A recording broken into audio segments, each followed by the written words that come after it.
New York State budget seeing some movement after weeks of delays and debates. We'll be talking to a budget expert about the next steps. Hello and welcome to Empire State Weekly. I'm John Gray. And I'm Jamie DeLine. The state budget is now over 25 days late. The lawmakers passing the 8th budget extender earlier this week. Now, 4 big topics in the fiscal year 2026 budget include a cell phone ban in schools, mask restrictions, changes to involuntary commitment, as well as changes to the state's discovery laws. Debate over these issues seems to be the main reason why the budget is delayed. A recent Siena poll finding how voters feel about these issues. There's very little partisan divide. Democrats, Republicans, and independents all, to a lesser or greater degree, support the smartphone ban, the mask ban, the discovery proposal that the governor is pushing, and easing the rules on involuntary commitment. So the voters are with Hochul on these issues. While state leaders are getting closer to finalizing the agreement, this late state budget beginning to impact schools now. They face uncertainty as they try to plan their own budgets. Joining us now to give additional insight on the big items causing a holdup in the state budget, Blair Horner, a senior policy advisor at the New York Public Interest Research Group, better known as NYPIRG. Blair, good to see you again. Good to see you both. I thought next time we'd see you, we'd have a whole budget done and we'd be high-fiving everybody, but here we are. Now, we're taping this on Friday, so this airs Sunday morning. There could be some change over the weekend, but how close are we right now? Well, by all indications, they're very close. I mean, they've been saying, and it's been widely reported, that a lot of the big ticket items are close to being done. But with a budget, nothing's done until everything's done. And so while there may be some sort of announcement over the weekend about some sort of handshake deal, it'll take at least another week, I would think, before the mechanics could all get done and get a budget passed, assuming it doesn't blow up.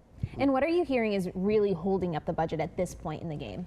Well, there's 2 issues. One is there's a policy issue which they have not put to bed, is whatever restriction they want to do on the use of masks in criminal settings. I mean, the original idea the governor had was to ban masks under certain circumstances, and that's been narrowed as the conversation's gone forward. So is it, if you do a crime and you're wearing a mask, is that an additional penalty, sort of like a hate crime sort of approach? So that's one of the big issues.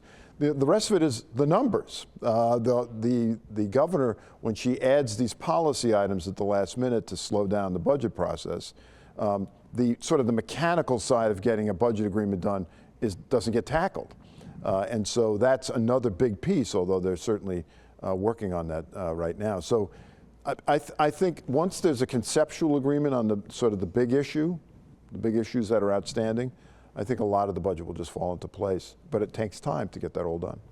Oh, you know, we had the budget director here a couple of weeks back, and I pressed him on the question. I said, why are these policy issues even in a fiscal budget? Because they really are separate, should be a separate lane or voted on separately. He kind of pushed back and said, well, money goes to everything, so they're all kind of connected. But if they were just dealt with dollars and cents that we're paying for, this might have been done already, right? No, yeah, it would. I mean, it would definitely be done. That'd be the way I would view it. This governor, like other governors, uses the immense power, the leverage that they have in the budget process to drive non-budget, essentially, policy issues.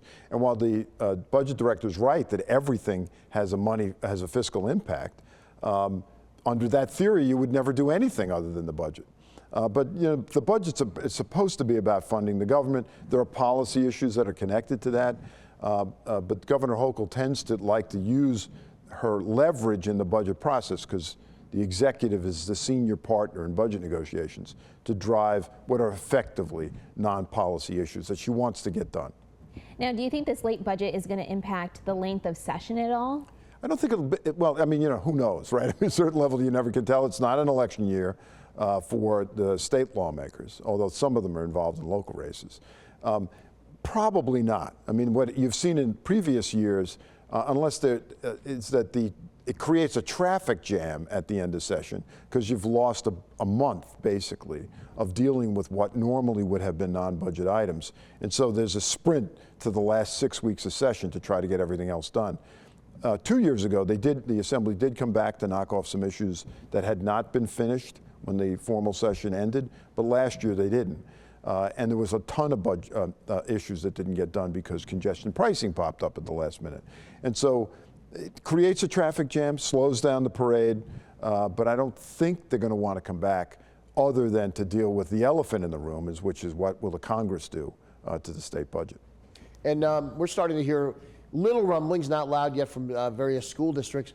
This is the issue with when they pass an extender, everybody gets paid except for maybe lawmakers. So you think, oh, it's no big deal. But if your district, you're relying on state money to fund your schools, they're going to be getting up against it where they're like, I guess a lot of them are going to say, well, I guess we'll take Kathy Hochul's number and we'll assume we're going to get that. That is an issue too, right? If it goes too long, it does start to have a ripple effect. Yeah, and I think that once they blow through the deadline of April 1st, which is the beginning of the fiscal year, then usually the next deadline is when are they going to take a break? And when they blow through that deadline, then you start to deal with what you're talking about, which is backing into creating problems for school budget votes, which are at May 20th. So, I mean, you know, this is not an untrod path, right? This is an issue that comes up a lot. And so school districts probably know what the fail-safe mechanism is. Nevertheless, it does complicate things and it makes it harder to put together a school budget that then gets subject to a vote. So I think that's why this week coming up is going to be the week where they're going to want to get it done, because if you get it done by early May, it's not as big of a headache as it would be for school districts if it goes past that.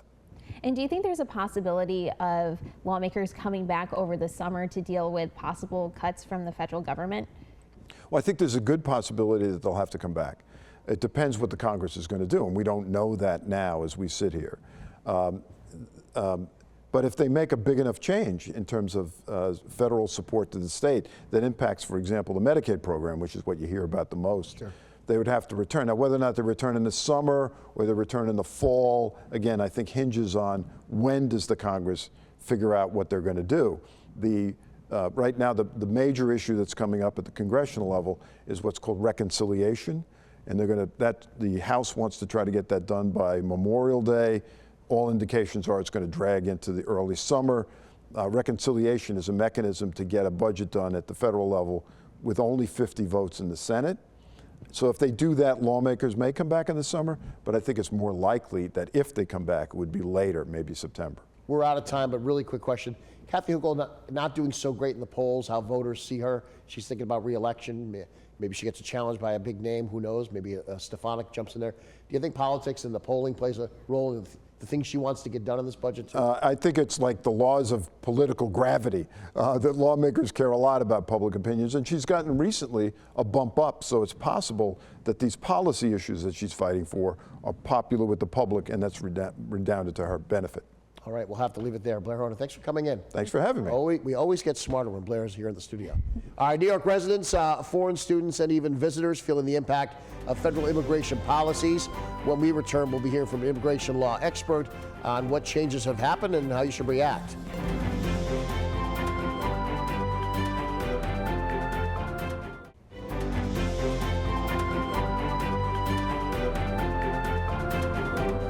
Welcome back to Empire State Weekly. New York continuing to feel the impacts of the Trump administration's immigration policies. Some international students attending local colleges recently had their student visas revoked. SUNY reports 40 students across the state had a change in visa status last week. Several colleges in the capital region reporting they did not receive notification from the federal government ahead of the change.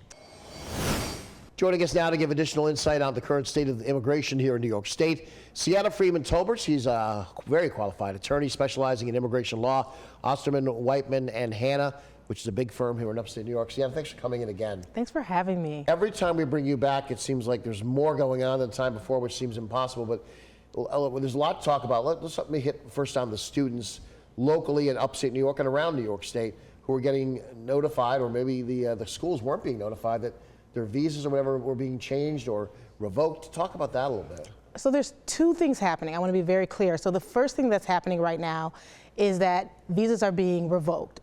And what that means is that when you enter the U.S., you have to have a visa stamp in your passport for your F1 in order to enter the U.S. to show that you're a student visa holder.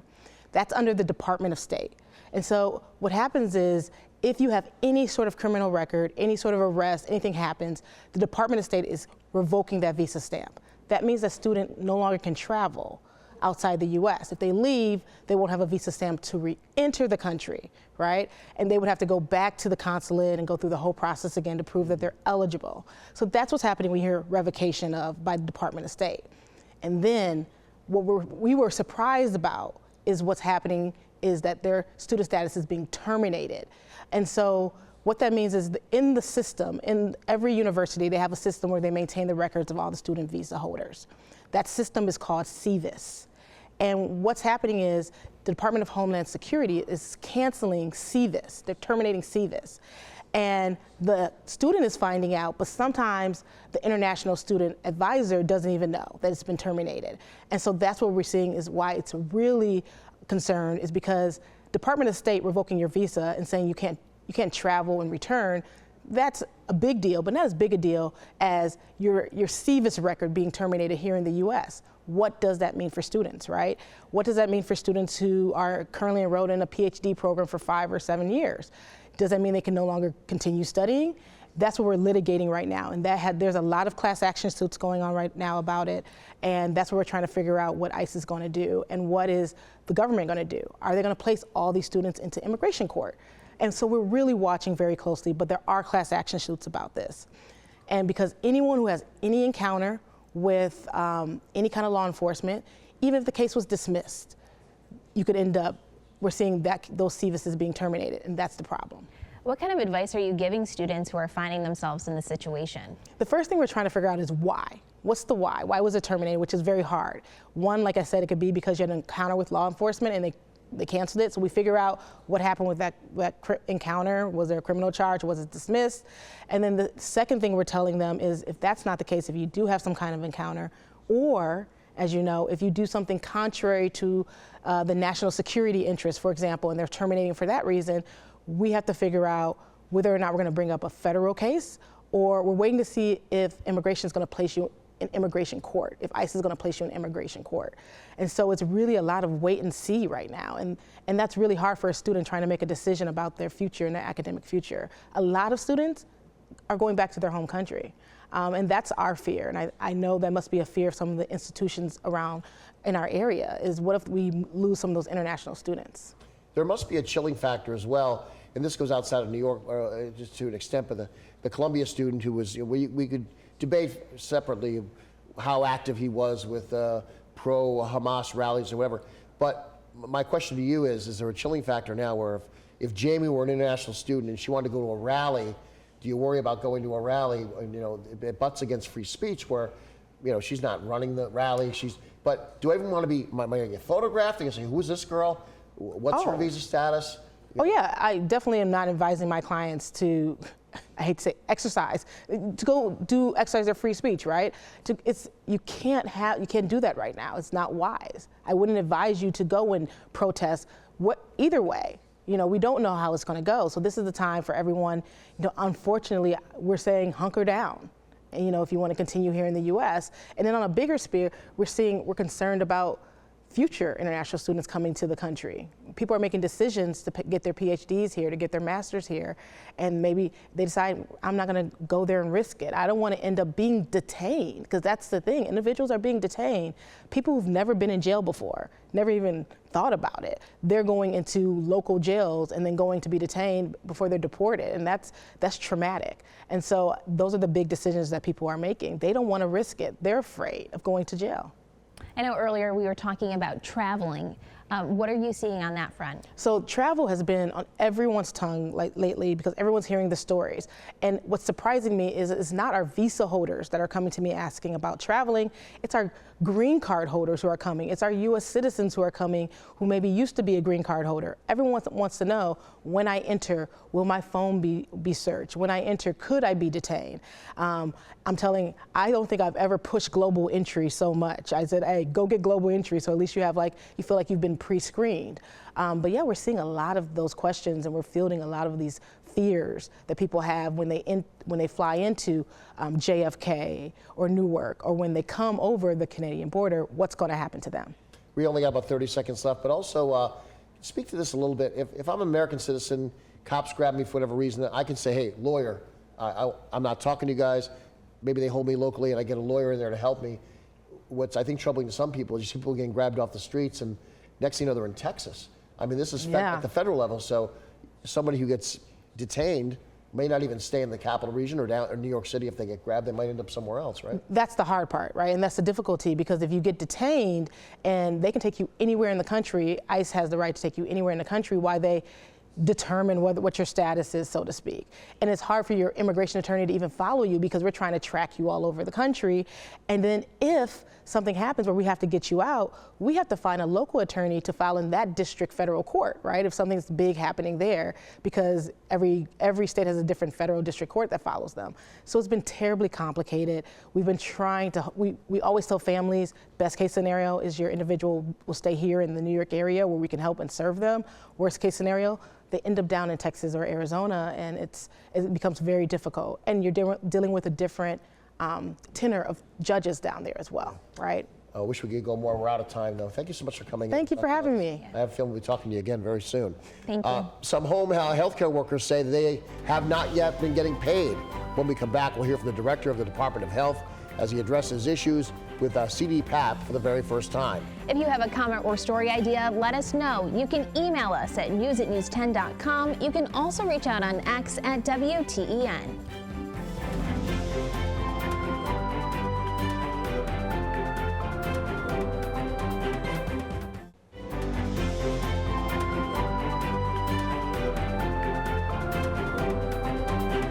Welcome back. Workers who rely on the statewide at-home care program known as CDPAP receive pay while they care for loved ones who suffer from a disability. Now, some say they have not been paid or underpaid. The Department of Health runs CDPAP, and the director recently spoke to the issues home health aides say they face. One of the things that's interesting about PPL, though, is they've done 60 transitions over the last 25 years.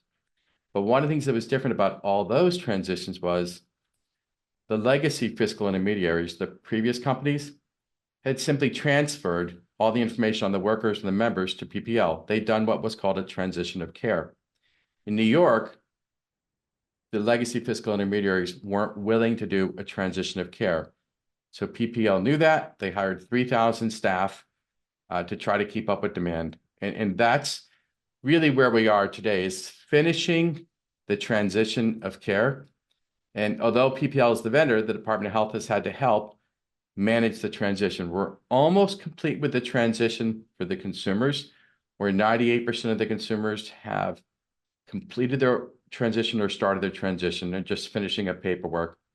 And then for workers, we're getting close to the finish line as well. But that's where we are today. And we as New York State Department of Health are managing the vendor. You know, we have to keep PPL accountable to do what they said they were going to do. And right now they're doing the best they can to keep up with demand. We'll have more on that next week. Other news, a new bill introduced in the state legislature would allow New York State troopers to have more paid time off after a traumatic incident on the job. I spoke with supporters of the bill who say this would make a positive impact on troopers' mental health. Take a listen.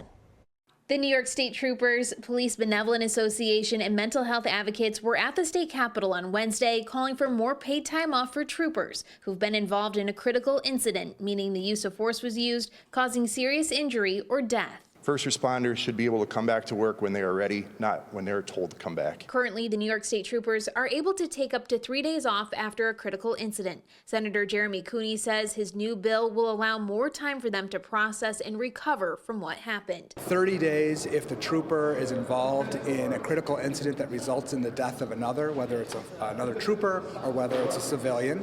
15 days if they're the witness to a critical incident that could have a traumatic impact on them. Glenn Liebman, CEO of the Mental Health Association of New York State, says trauma can have serious impacts on a person. It can manifest itself in many different ways: lack of sleep, depression, isolation, even suicidal thoughts. It is not fair for these first responders, our true heroes in society, to deal with this in real time. Advocates are hoping this bill will help remove the stigma around mental health. They have this time off, and you don't have to try to fake a bravado or return to work before you're really ready to. And ultimately, every citizen of the state should want anyone who represents them to have, you know, the ability to respond and work every day at their peak. Supporters of the legislation would like to see it passed before the end of session in June. Stick around, back with a look at the week ahead in just a bit. If you have a comment or story idea, let us know. You can email us at news@news10.com. You can also reach out on X at WTEN.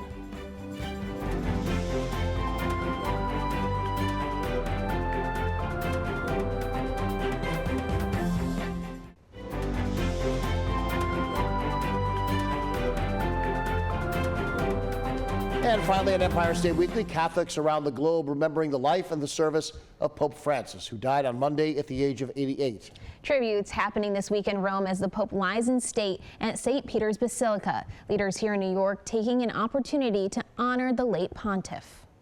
He was an amazing man. He cared so much about those who were downtrodden and those who were down on their luck. My recollection of meeting Pope Francis is a man of great humility, but also love of people. And when he made a comment that struck me, that he says, you know, God does not abandon any of his children. And that means he was fighting for the marginalized. Pope Francis visiting the U.S. Only once, 6-day trip back in 2015 that started in Cuba and did include a stop in New York City. For now, from all of us here at Empire State Weekly, I'm John Gray. And I'm Jamie DeLine. We'll see you here next week. Don't forget, you can watch this show all over New York State. Here's the full schedule of Empire State Weekly on 10 TV stations across the great state of New York.